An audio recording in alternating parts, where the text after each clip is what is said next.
মনে করুন আপনি একটা গিরিখাদের মধ্যে 5 দিন আটকা পড়ে আছেন এবং একটি পাথরে আপনার হাত এমনভাবে আটকে গেছে যে আপনি ছাড়াতেই পারছেন না, আর আশেপাশে 20 মাইলের মধ্যে আপনাকে যে সাহায্য করবে এমন কেউই নেই। এই অবস্থায় আপনার বাঁচার উপায় কি? ঠিক এমন ঘটনা ঘটেছিল অ্যারন র্যালস্টন নামের এক ব্যক্তির সাথে 2004 সালে। ব্যাকগ্রাউন্ডে আপনারা তার ছবি দেখতে পাচ্ছেন।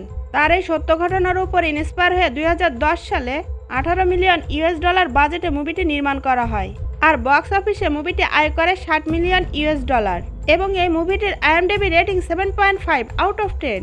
হ্যালো গাইস, কেমন আছেন আপনারা? সাইমা এক্সপ্লেইন চ্যানেলে আপনাদের স্বাগতম। আজ আমি একটি সার্ভাইভাল মুভি এক্সপ্লেইন করব। মুভিটির নাম অন 27 আওয়ার্স। তো চলুন শুরু করা যাক। মুভির শুরুতে আমরা একটা ছেলেকে বিভিন্ন জিনিস গুছিয়ে তার ব্যাগে রাখতে দেখি।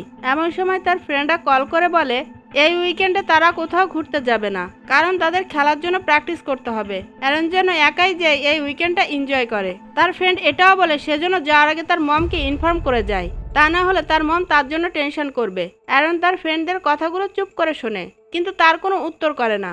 এই অ্যারনই হলো এই মুভির মেইন ক্যারেক্টার, যাকে ঘিরে এই মুভিটি এগিয়ে যাবে। সে তার প্রয়োজনীয় সবকিছু নিয়ে এবং গাড়ির উপরে সাইকেলটাকে বেঁধে যেতে শুরু করে, আর সাথে থাকা ক্যামেরায় সে বিভিন্ন জিনিস ভিডিও করে এবং ভিডিওতে বলে এইমাত্র আমি ক্যানিয়ন ল্যান্ডসের মধ্যে প্রবেশ করলাম। সে যখন তার গন্তব্যস্থলে পৌঁছায় তখন সেখানে কিছু পর্যটকও ছিল। যেহেতু তখন রাত ছিল তাই সে গাড়ির মধ্যে ঘুমায়।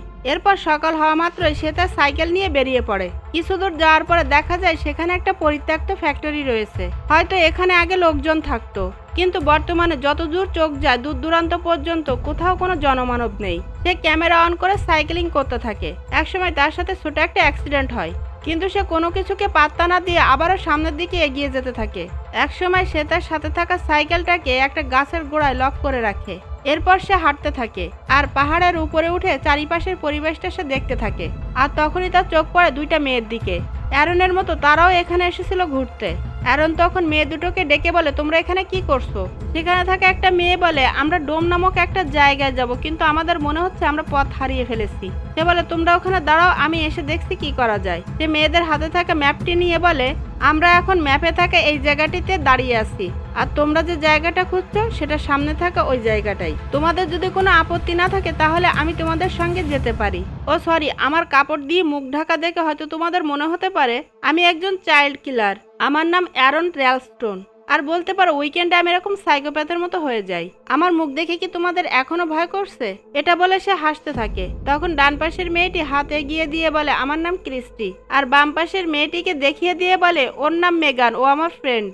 এরপর তারা তিনজন একসাথে ঘুরতে বেরিয়ে পড়ে। ক্রিস্টি বলে অ্যারন মাঝে মাঝে মনে হয় তুমি এখানে আসো। অ্যারন বলে মাঝে মাঝে নয়, বলতে পারো এই জায়গাটা আমার দ্বিতীয় বাড়ি। প্রচন্ড রোদের কারণে ক্রিস্টি এবং মেগান ক্লান্ত হয়ে সেখানেই বসে যায়। ক্রিস্টি এবং মেগানের এই অবস্থা দেখে অ্যারন বলে তোমরা যদি আমার পর্যন্ত পৌঁছাতে পারো তাহলে আমি তোমাদের গ্যারান্টি সহকারে বলতে পারি তোমরা অবশ্যই শান্তি পাবে। ক্রিস্টি এবং মেগানও অ্যারনের কথা মতো তার কাছে পৌঁছে যায়। অ্যারন তখন ক্রিস্টি এবং মেগানকে দুইটা পাহাড়ের মাঝখান দিয়ে নিয়ে যেতে থাকে। ক্রিস্টি অ্যারনকে বলে তুমি তো বলেছিলে যে তুমি গাইড না, তাহলে এখন আমাদেরকে কোথায় নিয়ে যাচ্ছ? অ্যারন বলে আমি গাইড হতে না পারলেও আমি কিন্তু একজন ইঞ্জিনিয়ার, আর এতটুকু আস্থা তো তোমরা আমার উপরে রাখতেই পারো। আগে অন্তত এটা তো দেখো যে আমি কি করতে চাচ্ছি। মেগান বলে আমার মনে হচ্ছে যেন পাহাড়টা সরে যাচ্ছে। ক্রিস্টি বলে এটা কখনোই সম্ভব না, কারণ কোটি কোটি বছর আগে থেকে পাহাড়গুলো এখানে আছে। এটা সম্পূর্ণ তোর একটা ভুল ধারণা। অ্যারন ক্রিস্টি এবং মেগানকে বলে তোমরা কি এখন ঠিক আছো? ক্রিস্টি এবং মেগান বলে হ্যাঁ আমরা ঠিক আছি, কিন্তু এমন প্রশ্ন করছো কেন? অ্যারন তখন ক্রিস্টি এবং মেগানকে বলে একটা কথা সবসময় মনে রাখবে, মানুষের সাথে যা কিছু ঘটে সেটা তার ভালোর জন্যই ঘটে। কথাটা শেষ হওয়া মাত্রই সে তার হাত দুটো উপরে তোলে আর দুটো পাহাড়ের মাঝে থাকা খাদে সে পড়ে যায়। এটা দেখে ক্রিস্টি এবং মেগান অ্যারন অ্যারন বলে ডাকতে থাকে। ক্রিস্টি এবং মেগান ভাবে অ্যারন হয়তো পাহাড়ের খাদে পড়ে মারা গেছে। দেখা যায় অ্যারন এসে পড়েছে সেখানে থাকা পানির ভেতরে। অ্যারন ক্রিস্টি এবং মেগানকে বলে তোমরাও আমার মতো করে এখানে চলে এসো। ক্রিস্টি এবং মেগান অ্যারনের কথা মতো সেই কাজই করে। এরপর তারা তিনজন সেখানে অনেক মজা করে এবং সেটা ভিডিও করে রাখে। এরপর মেগান এবং ক্রিস্টির যখন চলে যাবার সময় হয় তখন অ্যারন বলে আমাদের তিনজনের একটা ছবি তুলে রাখা উচিত। ছবি তোলার পর অ্যারন বলে আমাদের কি আর কখনো দেখা হবে না? মেগান তখন বলে তুমি যদি আমাদের পার্টিতে আসো তাহলে অবশ্যই আমাদের আবার দেখা হবে। অ্যারন জিজ্ঞাসা করে কবে, কোথায় এবং কখন তোমাদের সেই পার্টিটা হবে? মেগান বলে আগামীকাল রাতে, এখান থেকে 20 কিলোমিটার দূরে গ্রিন রিভারের কাছে যে পুরাতন মোটেলটা আছে তার পেছনে। মেগান অ্যারনকে বলে, তুমি যদি সত্যি সেখানে আসো তাহলে তোমার জন্য আনলিমিটেড ড্রিঙ্কস থাকবে, এবার তুমিই ভেবে দেখো সেখানে আসবে কিনা। অ্যারন বলে, এমন লোভনীয় অফার থাকলে তো সেখানে আমাকে যেতেই হবে। এরপরে অ্যারন ক্রিস্টি এবং মেগানকে বাই জানিয়ে সেখান থেকে চলে আসে। ক্রিস্টি মেগানকে বলে, তোর কি মনে হয় অ্যারন এগুলো আমাদেরকে ইমপ্রেস করার জন্য করছে? মেগান বলে, আমার কিন্তু সেটা মনে হয় না। ক্রিস্টি মেগানকে বলে, আমার তো মনে হয় তুই অ্যারনের প্রেমে পড়ে গেছিস। আর এটা নিয়ে ক্রিস্টি এবং মেগান দুইজনে মজা করতে থাকে। অ্যারন একসময় তার গন্তব্যস্থলে পৌঁছে যায় এবং সেখানে থাকা গিরিখাদের মধ্যে নামে আর সেখানে থাকা একটা মরা গাছের ছবি তোলে। তারপর আবারও সে গিরিখাদের মধ্য দিয়ে হাঁটতে শুরু করে। এরপর সে ডিসাইড করে গিরিখাদের আরো নিচের দিকে নামবে। যখন সে নিচের দিকে নামতে যাচ্ছিল তখন তার পা স্লিপ করে আর বাঁচার জন্য সে পাশে থাকা একটা পাথরকে আঁকড়ে ধরে। তখন পাথরটি ছাড়িয়ে এসে পড়ে তার হাতের উপরে।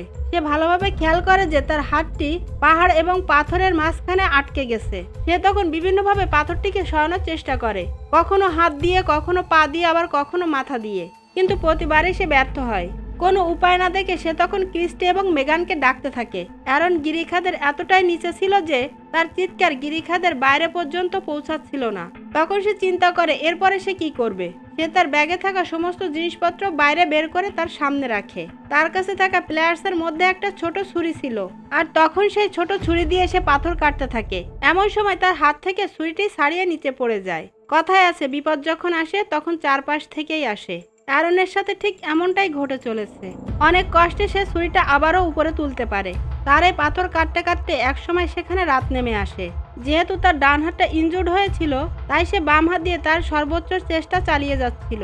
সে যখন ক্লান্ত হয়ে ঘুমিয়ে যায় তখন সে ঘুমের মধ্যে স্বপ্নে দেখে কোনো একজন অপরিচিত লোক তাকে যেন বলছে, আগে কি এখানে এত বড় পাথর দেখেছিলে? এটা এখানে কিভাবে আসলো? আর ঠিক সেই মুহূর্তে অ্যারনের ঘুমটা ভেঙে যায়। সে তখন চেষ্টা করে দড়ি দিয়ে বেঁধে তার শরীরটাকে ঝুলিয়ে রাখার জন্য।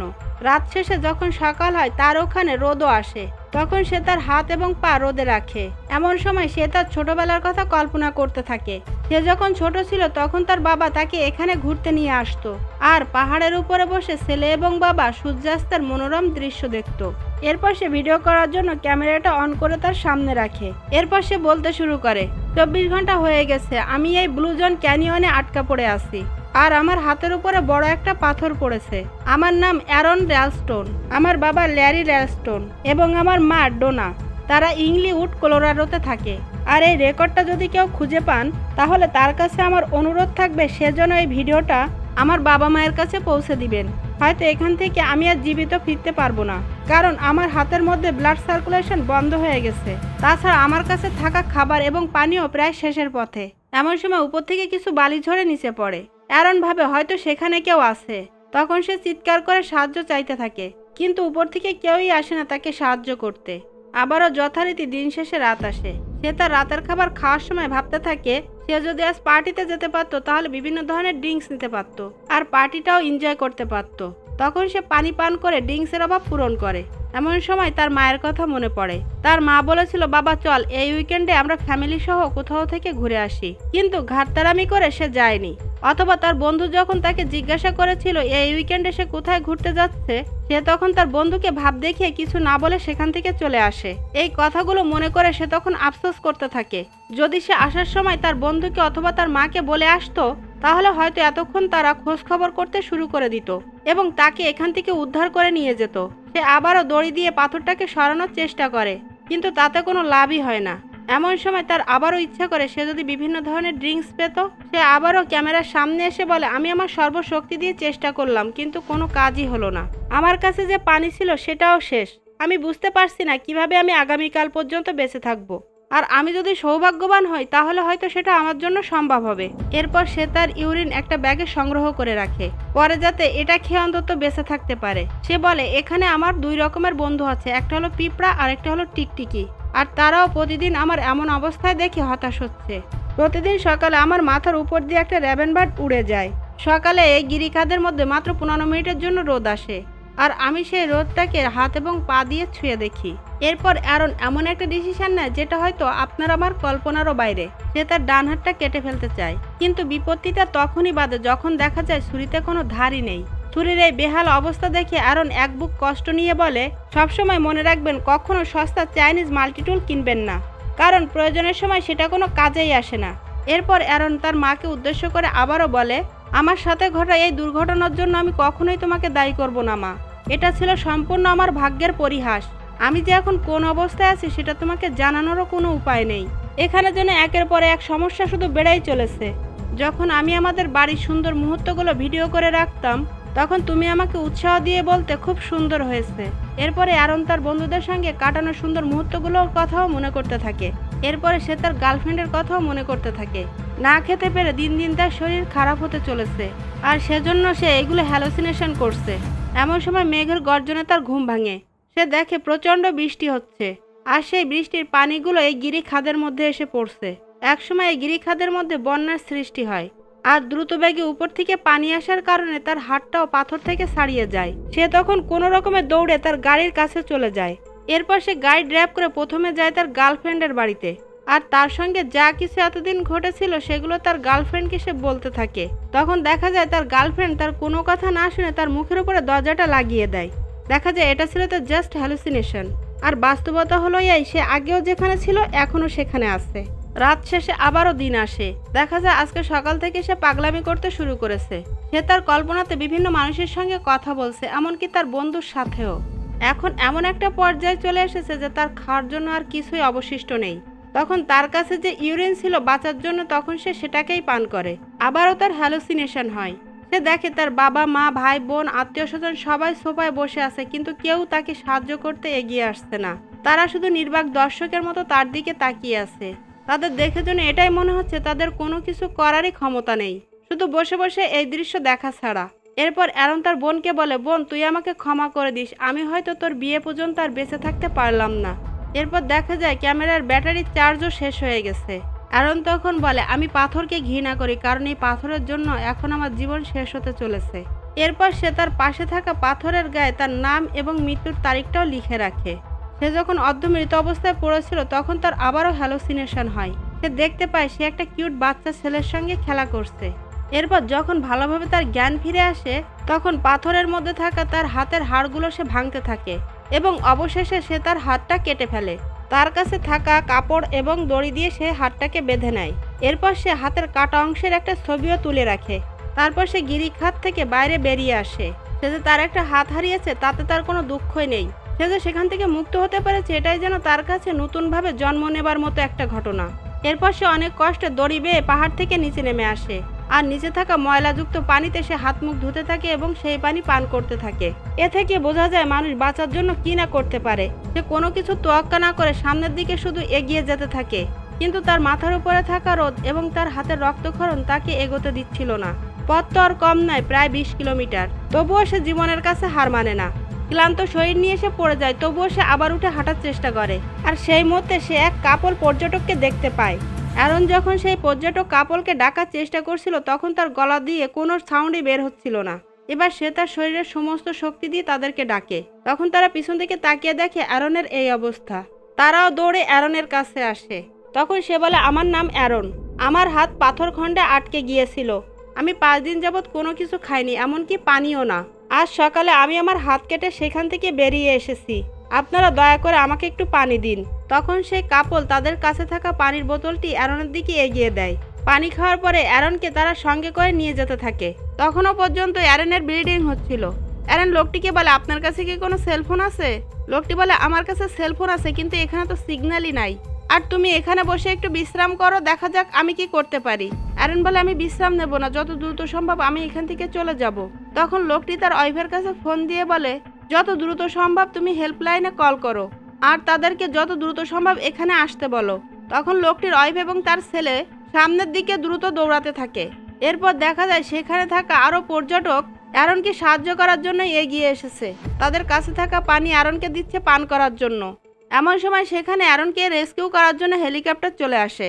এর পরবর্তী দৃশ্যে দেখানো হয় অ্যারন যখন সুইমিং পুলে সাঁতার কাটছিল তখন সে তার চোখের সামনে গিরিখাদের মধ্যে তার যে হ্যালুসিনেশন হয়েছিল তার বাস্তব রূপ সে এখন তার সামনে দেখতে পায়। আর এই দৃশ্যের বাস্তবতা দেখে আনন্দে তার মনটাও ভরে ওঠে।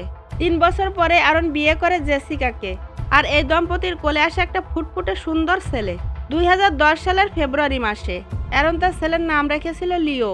অ্যারন এখনও প্রায় সেই ক্যানিয়নে থাকা সেই পাহাড়গুলোর উপরে যায়, তবে এখন আর সে কাউকে কিছু না বলে কোথাওই যায় না। আর এখন কোথাও যাওয়ার আগে সে একটা নোট লিখে রেখে যায়। তো গাইজ, আপনাদের কারোর সঙ্গে যদি এমন কোনো ঘটনা ঘটে থাকে তাহলে অবশ্যই কমেন্ট করে জানাবেন। So that's all for today. আশা করি ভিডিওটি আপনাদের ভালো লাগবে। আর যদি ভালো লেগে থাকে তাহলে অবশ্যই একটা কমেন্ট করবেন এবং লাইক দিবেন। এরকম আরও ইন্টারেস্টিং মুভির এক্সপ্লেন পেতে আমার চ্যানেলটিকে সাবস্ক্রাইব করে রাখতে পারেন। আল্লাহ হাফেজ।